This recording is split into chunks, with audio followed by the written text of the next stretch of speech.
ان کا معاملہ یہ ہے کہ ایک سرا ان کا ہندوستان سے ملتا ہے، دوسرا سرا ان کا ایران سے ملتا ہے. وہ کرتے کیا ہے؟ ہم سے انڈین کرنسی لیتے ہیں اور اس کے عوض میں وہاں پہ چلنے والی کرنسی لیتے ہیں. ایصال ثواب اس سے زیادہ اور کچھ نہیں ہے. میں کیا کر رہا ہوں؟ اسی کا نام ایصال ثواب ہے. وہاں کی غذا الگ ہے، وہاں کا پہناوا الگ ہے. میں یقین سے کہہ رہا ہوں اس منبر کا حوالہ دے کر کے، ہمیں نہیں پتا کہ وہاں کا کھانا کیا ہے، وہاں کا لباس کیا ہے، وہاں کا رہن سہن کیسا ہے. ضروری تھا کہ بیچ میں ایک ایسا مرکز ہو جس کا تعلق اس دنیا سے بھی ہو. اگر اس کی مثال میں دوں، چونکہ میں نے ابھی ایک تجربہ کیا، عارف بھائی بیٹھے ہوئے ہیں، میں اس کی مثال دے دوں. میں نے ابھی کچھ دنوں پہلے ایک تجربہ کیا. میں علی گڑھ گیا مجلس پڑھنے کے لیے، تو وہاں اتفاق یہ ہوا کہ میرا ایڈاپٹر جو ہے وہ خراب ہو گیا. تو اب میں پریشان، اب یونیورسٹی میں گیسٹ ہاؤس میں ٹھہرایا گیا مجھے. وہاں کوئی آدمی نادمزاد کوئی دکھ ہی نہیں رہا کہ جس سے میں مدد لے لوں یا جا کر کے لے لوں. اب میں کیا کروں؟ موبائل بھی میرا ڈسچارج کے قریب. تو میں نے وہاں پہ ایک تجربہ کرنا چاہا. تجربہ میں نے یہ کیا کہ ایڈاپٹر سے تار کو میں نے نکال لیا، اور نکالنے کے بعد میں نے اس تار کو، چچا سنیے، جمی چچا سنیے، میں عرض کر رہا ہوں، وہ تار کو جو ہے انہوں نے، میں نے خود اس تار کو ڈائریکٹ لگا دیا اس کے اندر. یقین کریں آپ کہ ایسا اس میں شارٹ ہوا ہے کہ میں آپ سے میں خود ڈر گیا. ڈائریکٹ یہ کیا ہوا؟ اب مجھے نہیں سمجھا. پھر ہمارے دوست ہیں جناب ناصر صاحب، اس کے ماہر ہیں، ان کو فون کیا، اتفاق سے علی گڑھ میں ان کی تعلیم ہوئی. ہم نے ان سے پوچھا تو کہنے لگے کہ آپ نے غلط کر دیا. اچھا وہ تو کہیں آپ کا موبائل جو ہے ڈیمیج نہیں ہوا، نہیں آپ کا موبائل بھی چلا جاتا. میں نے کہا راز کیا ہے؟ کہنے لگے اصل میں وہ جو آپ ایڈاپٹر ہے جس کو آپ یوں ہی سمجھ رہے ہیں، وہ ایسے ہی نہیں لگایا گیا ہے. ایڈاپٹر میں ہوتا ہے کنورٹر. کنورٹر یہ کرتا ہے کہ اے سی کو ڈی سی میں کنورٹ کرتا ہے. یعنی یہ جو آپ نے اپنی جو اس میں کاریگری کی، یہ تار نکال کے جو ڈائریکٹ لگا دیا، اصل میں اس تار میں یہ صلاحیت ہے ہی نہیں کہ براہ راست الیکٹرسٹی سے اس کو جوڑ دیا جائے.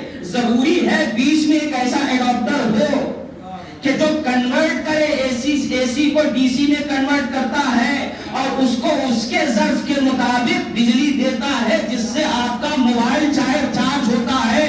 زمانے کی ترقی کے ساتھ الہیات کے جوہر کھل کے سامنے آتے ہیں. اب ہمیں سمجھ میں آیا کہ اصل میں اس دنیا کا نظام اور ہے، اس دنیا کا نظام اور ہے. بیچ میں ہمیں ایسا کنورٹر چاہیے جو ہم سے لے کر کے وہاں پر ہمارے مرحوم تک اس سے بہتر پہنچا دے. یہ ایصال ثواب اور کچھ نہیں ہے. یہ ہمیں اس بات پر یقین ہے کہ اللہ نے ایصال ثواب کے واسطے کے نام پر ہمیں 14 ایسے وسیلے دیے ہیں کہ ہم ان کا ذکر کر کے ثواب ان کے حوالے کرتے ہیں، وہ اس سے بہتر اس دنیا میں ہمارے مرحوم تک پہنچاتے ہیں. اللہ دیجیے آپ بتائیے محمد و علیہ اسی بنیاد پہ تو علامہ رشید ترابی اللہ مقامہ کا بڑا عمدہ شعر ہے کہ مجبور تیرے ذکر سے ہیں، ذکر نہیں اور. مجبور، یہ مجبور کا لفظ آپ دیکھیے کتنا خوبصورت رکھا ہے انہوں نے کہ مجبور تیرے ذکر سے ہے، ذکر نہیں اور، لیکن ہے اثر اس کا کہیں اور کہیں اور. لیکن ہے اثر اس کا کہیں اور کہیں اور. اور یاد رکھیے گا اگر یقین نہ ہو تو انسان، یہ اگر یقین نہ ہو تو یہ جو آپ اتنے اخراجات دیکھ رہے ہیں، یہ اخراجات کس لیے ہوں؟ پھر آدمی کیوں کرنے لگا میت؟ یہ یقین کار فرما ہوتا ہے. اگر انسان کو سسٹم پر یقین نہیں ہے تو سسٹم پہ عمل نہیں کرتا. اسی لیے میں نے آپ کے سامنے قرآن مجید کی اس آیت کی تلاوت کی کہ وَاعْبُدْ رَبَّكَ حَتَّىٰ يَأْتِيَكَ الْيَقِينُ. اپنے رب کی عبادت کرو، مسلسل عبادت کرو، لگاتار عبادت کرو، اتنی عبادت کرو، اتنی عبادت کرو یہاں تک کہ یقین آ جائے. یہ عجیب بات. اب جو میں نے جا کر کے دیکھا کہ بھئی یقین سے مراد کیا ہے، ماں وہ مراد بن یقین، یقین کا مطلب کیا ہے یہاں پر. تو وہاں پر مفسرین نے جو کمنٹری لکھی جنہوں نے قرآن مجید کی، انہوں نے اپنے اپنے اقوال دیے. بعد نے لکھا کہ یہاں یقین سے مراد موت ہے. اتنی عبادت کرو، اتنی عبادت کرو یہاں تک کہ موت آ جائے. یہ بڑا مسئلہ ہوتا ہے کہ بھائی ایسی عبادت، یعنی عبادتیں جلا بخشتی ہیں کہ عبادتیں انسان کو موت سے ہمکنار کرتی ہیں. اچھا پھر بعض مفسرین نے کہا کہ اس سے مراد، البتہ یہ صوفیزم میں بعض افراد ہیں جن کا یہ نظریہ ہے، کہتے ہیں اتنی عبادت کرو، اتنی عبادت کرو یہاں تک کہ معرفت حاصل ہو جائے. اچھا معرفت بھی عجیب و غریب ہے. یہ معرفت وہ والی نہیں ہے جسے ہم اور آپ معرفت کہتے ہیں. ان کی معرفت کی سن لیجیے آپ کیفیت. وہ کہتے ہیں معرفت کا مطلب یہ ہے کہ اتنی عبادت کرو اللہ کی کہ ایک منزل ایسی آئے کہ اللہ کے جانب سے جتنی چیزیں ہیں سب معاف ہو جائیں. ایک اصطلاح ایجاد کی گئی، ٹرمینالوجی ایک بنائی گئی کہ خدا رس، یعنی جس کو خدا مل گیا. جب خدا مل گیا ہے تو اپنا نماز ہے. اسی لیے بات خوش فہم افراد ایسے ہیں کہ اگر میں سب ایبسلیوٹ بات نہیں کہہ رہا ہوں، البتہ میں بار بار قید لگا رہا ہوں، بعض کے لیے میں کہہ رہا ہوں کہ وہ پتہ چلا کسی خانقاہ میں یا کسی درگاہ میں گدی لگا کے بیٹھے ہوئے ہیں اور نماز کا وقت آیا اور ان سے کہا گیا حضور نماز کا وقت آیا، تو انہوں نے کہا اللہ اللہ اللہ ہو گئی نماز ہماری. ان کے اوپر نماز واجب نہیں. یہ پیر صاحب ہیں، ان کے پیر چھوئے جا رہے ہیں. یہ کیا ہو گیا بھائی؟ کہا یہ خدا رس ہیں، ان کے اوپر اب نماز روزہ واجب نہیں رہ گیا. یہ نماز کا وقت ہوتا ہے، اللہ کرتے ہیں، ان کی نماز ہو جاتی ہے. یہ نظریہ معرفت ہے. یعنی اتنی عبادت کرو، اتنی عبادت کرو یہاں تک کہ نماز روزہ بھی تم پہ معاف ہو جائے. عجیب بات ہے، ایسی معرفت تو نہ کسی نبی کو حاصل ہوئی نہ کسی امام کو حاصل ہوئی. یعنی جو پیر صاحب کو حاصل ہو گئی وہ تو نہ کسی نبی کو حاصل ہوئی نہ کسی امام کو حاصل ہوئی. اچھا سونے میں سہاگا دیکھیے، ہمارے یہاں بھی بعض اشعار جو ہمارے یہاں بعض کبھی کبھی ایسے اشعار نظم کیے جاتے ہیں، ایسے مفہوم باندھ دیے جاتے ہیں جس سے لڑوانا بڑا مشکل ہوتا ہے. یعنی جس سے مدت سے ہمارے یہاں ہم فکری لڑائی کرتے چلے آ رہے ہیں، اس چیز کو داخل کر دیا جاتا ہے. مثال کے طور پہ ایک شعر یوں باندھا گیا، میں نام نہیں ذکر کر رہا ہوں تاکہ حساسیت نہ پیدا ہو، مگر جب ملئے عام میں پڑھا جا رہا ہے تو اس پہ تبصرہ بھی ہوگا. اگر آپ یہ کہہ رہے ہیں کہ جب پلک چھپکتے ہی حاصل نیاز ہو جائے، اے خدا مجھ کو اتنی معرفت دے دے، میں یا حسین کہوں اور نماز ہو جائے. اور مجمع بھی سبحان اللہ واہ واہ واہ واہ، نعرہ حیدری، نعرہ تکبیر، اور کیا کہنے. یعنی یہ ایک عجیب بات ہے کہ اب تک یہ نہیں سمجھ میں آیا کہ کہاں واہ واہ کرنا چاہیے، کہاں آ کرنا چاہیے. یہ ایک بڑا المیہ ہے کہ میں اپنے بزرگان کے سامنے گفتگو کر رہا ہوں بہت احتیاط کرتے ہوئے. یہ عجیب بات، میں یا حسین کہوں اور نماز ہو جائے. تو واقعاً اگر ایسا تھا تو کربلا میں سمامہ ساعدی کو یہ نہیں کہنا چاہیے تھا یہ اپنا رسول اللہ علیہ ھذا وقت الصلاۃ، اے فرزند رسول کیا یہ نماز کا وقت نہیں ہے؟ پھر امام نے کہا جعلک اللہ من المصلین، اللہ تم کو نماز پڑھنے والوں میں شمار کرے. اللہ اکبر. دعا دیکھیے، پروردگار میرا خدا تم کو نماز پڑھنے والوں میں شمار کرے. اللہ جانے وہ کیسے نماز پڑھنے والے ہوں گے جن کے ساتھ سمامہ ساعدی کو محشور ہونے کے لیے امام دعا کر رہے ہیں. محسوس کریں آپ کہ بھائی اس بات کو سمجھیے، نہ تو اللہ کہنے سے نماز ہوگی، نہ یا حسین کہنے سے نماز ہوگی، نماز پڑھنے سے نماز ہوگی. اللہ کا مقام الگ ہے، نماز کا مقام الگ ہے. یا حسین کا مقام الگ ہے، نماز کا مقام الگ ہے. صلوات بھیجیے محمد و آل محمد.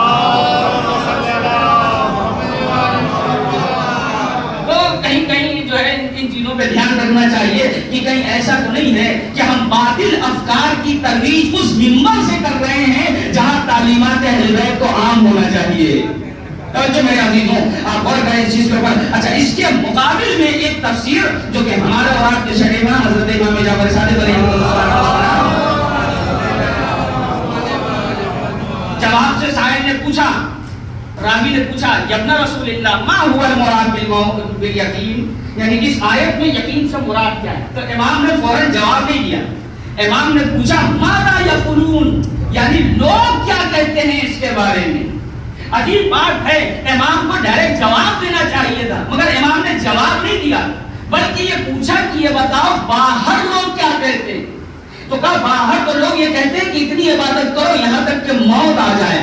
تو امام نے عجب انداز سے کہا کہ اللہ رب العزت اگر یقین کی بات کر رہا ہے تو یقین زندگی سے جوڑتا ہے، موت سے نہیں جوڑتا.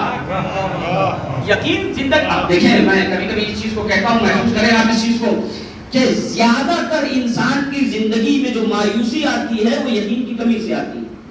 اگر یقین نہ ہو تو انسان جو ہے وہ مایوس ہوتا ہے. میں بڑے معتبر حوالے سے میں نے سنا اپنے کسی ہندو بھائی کے سلسلے سے کہ انہوں نے اس بات کو باقاعدہ بیان کیا مجمع میں، اور اس طرح والوں سے میں نے سنا کہ انہوں نے اس بات کو کہا کہ قرآن مجید کی ایک آیت ایسی ہے جس کو پڑھنے کے بعد جذبہ بندگی بیدار ہو. وہ آیت کون سی؟ قل یا عبادی الذین اسرفوا علی انفسہم لا تقنطوا من رحمت اللہ. جہاں اللہ اپنے بندوں سے کہہ رہا ہے اے میرے حبیب میرے ان بندوں سے کہہ دیجئے جنہوں نے گناہ کر کے اپنے اوپر دروازے بند کر لیے ہیں، ان سے کہیے کہ اللہ کی رحمت سے مایوس نہ ہو، اللہ تمہارے سارے گناہ معاف کر سکتا ہے۔ تو ہمیں یہ دیکھنا ہوگا کہ کیا مایوسی کی کوئی جگہ ہے؟ تو اصل مایوسی کی دین میں کوئی جگہ نہیں ہے، اسی لیے مایوسی کو شرک سے بڑا گناہ قرار دیا گیا ہے۔ مایوس ہو جانا شرک سے بڑا گناہ ہے، اور اسی بنیاد پر شاید قرآن مجید نے اشارہ بھی کیا کہ ان الذین قالوا ربنا اللہ، وہ لوگ جو اللہ کو اپنا رب کہتے ہیں، ثم استقاموا، اور صرف رب کہتے ہی نہیں ہیں بلکہ جو کہا ہے اس پر گامزن بھی رہتے ہیں۔ آیت کی بلاغت دیکھیے آپ، ان الذین قالوا ربنا اللہ، وہ لوگ جو اللہ کو اپنا رب کہتے ہیں، اس کے بعد ثم استقاموا، اور کہتے ہی نہیں ہیں بلکہ اپنے کہے ہوئے پر گامزن رہتے ہیں۔ تو اللہ ان کو انعام کیا دیتا ہے، ریوارڈ کیا دیتا ہے، جزا کیا دیتا ہے؟ بھائی جب امتحان کی منزل میں بندہ اس مقام پر ہے کہ ہر آزمائش پر اللہ کو اپنا رب کہہ رہا ہے، تو اس کا انعام بھی بڑا ہونا چاہیے، اس کی جزا بھی بڑی ہونی چاہیے۔ تو اس مقام پر عجب انداز سے اللہ نے آواز دی، ان الذین قالوا ربنا اللہ، وہ لوگ جو اللہ کو اپنا رب کہتے ہیں، فلا خوف علیہم ولا هم یحزنون، انہیں نہ کوئی خوف ہوتا ہے نہ کوئی ملال ہوتا ہے۔ اب جو جا کر کے دیکھا خوف کا مطلب کیا ہے، زیادہ تر انسان، ابھی کووڈ کا پیریڈ گزرا ہے، ہم نے یہ چیز دیکھی کہ انسان نے فیوچر کوئی پلاننگ کی تھی، اتفاق سے اس میں کامیاب نہیں ہوا، انسان ڈپریشن میں چلا گیا، ڈپریشن میں چلا گیا تو مایوس ہو گیا، مایوس ہونے کے بعد نوبت یہاں تک پہنچ گئی کہ اپنی زندگی کو داؤ پہ لگا دیا۔ بڑے بڑے سیلیبریٹی، بڑے بڑے پولیٹیشینز، بڑے بڑے ایکٹرز، بڑے بڑے پلیئرز میں نے دیکھے، شاید ہم یہ سمجھتے ہیں عام طور سے، میں آپ کو نہیں کہہ رہا ہوں، ہم جیسے مڈل کلاس کے لوگ یہ سمجھتے ہیں کہ شاید اے سی لگ جانے سے سکون مل جاتا ہے، نرم گدے آ جانے سے سکون مل جاتا ہے، گھر پر فور ویلر آ جانے سے سکون ملتا ہے۔ خدا کی قسم اگر ان چیزوں سے صرف کہہ رہا ہوں، ان چیزوں سے ہی محض سکون ملتا ہوتا تو یہ بڑے بڑے سیلیبریٹی اپنی جان کو گنوا نہ رہے ہوتے، یہ بڑے بڑے پولیٹیشینز پتھر میں لٹک کے اپنی جان نہ دے رہے ہوتے، یہ دنیا میں اپروچز رکھنے والے، یہ دنیا میں دولت رکھنے والے، یہ دنیا میں شہرت رکھنے والے اپنی زندگی کو کیوں آپ پہ لگا رہے ہیں؟ اس لیے کہ انہوں نے جانا ہی نہیں آرام کے وسائل اور ہیں، سکون کے وسائل اور۔ نرم گدے سے آرام تو مل سکتا ہے، فور ویلر سے آرام تو مل سکتا ہے، اے سی گھر میں آ جائے تو شاید تھوڑی دیر کی ٹھنڈک سے آرام تو مل سکتا ہے، مگر سکون فراہم نہیں ہوگا۔ بھائی وہ اے سی دیکھیے، اب میں تھوڑا سا سخت موضوع چھیڑنے جا رہا ہوں، منزل پہ داخل ہو رہا ہوں، وہ گاڑی یا وہ اے سی یا وہ نرم گدا جو کسی کے حق دبا کر کے آئے، اس سے آرام تو میسر ہو سکتا ہے، سکون میسر نہیں ہوگا۔ اس سے آرام تو میسر ہو سکتا ہے، سکون میسر نہیں ہو سکتا۔ سکون کے ذرائع اور ہیں، آرام کے ذرائع اور ہیں۔ میں زیادہ یہاں پر نہیں ٹھہروں گا، اس لیے کہ یہ ساری باتیں انشرسٹوڈ ہیں، زیادہ یہ چیزیں پڑھو تو لوگ ایک دوسرے کی طرف اشارہ کرنے لگتے ہیں، جبکہ حقیقت امر یہ ہے کہ جو خطیب ہوتا ہے وہ اپنی بات کا ذمہ دار ہوتا ہے، آپ کی سمجھ کا ذمہ دار نہیں ہوتا ہے۔ صلوات کے لیے مدد محمد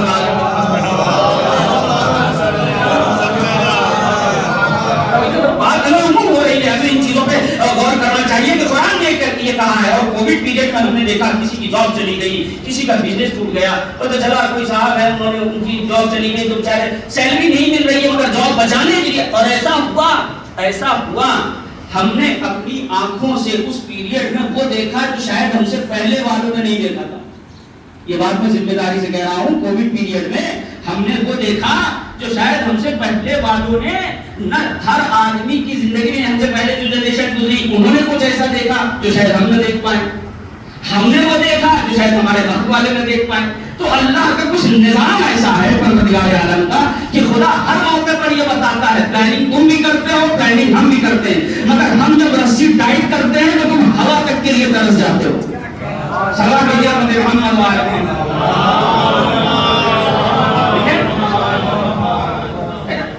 انسان کو کبھی اکڑنا نہیں چاہیے، انسان کو اپنے وقتی اقتدار پر، وقتی منصب پر، وقتی جاوشم پر کبھی اترانا نہیں چاہیے۔ عجب انداز سے مولا کائنات نے فرمایا مال ابن آدم والفخر، فرزند آدم کے لیے فخر و مباحت کا کوئی مقام نہیں۔ مال ابن آدم والفخر اول نطفہ، اس لیے کہ اس کا آغاز ایک ایسا نطفہ ہے کہ جس کے بعد غسل واجب ہو جاتا ہے، وآخرہ جیفا، اور اس کا آخر ایسا ہے کہ جس کے بعد اگر کوئی چھو لے تب بھی غسل واجب ہے۔ یعنی اس انسان کے پاس، اس انسان کی، میں سمجھتا ہوں کہ انسان کی زندگی کو اس سے مختصر کوئی بیان نہیں کر سکتا کہ مولا کائنات نے جو حقیقت سے آشنا کرایا ہے انسان کو کہ مال ابن آدم اول فخر، فرزند آدم کے بعد فخر نام کی کیا چیز ہے بھائی؟ اس کا اول بھی نجس ہے، اس کا آخر بھی نجس ہے، مگر اس کا قیاس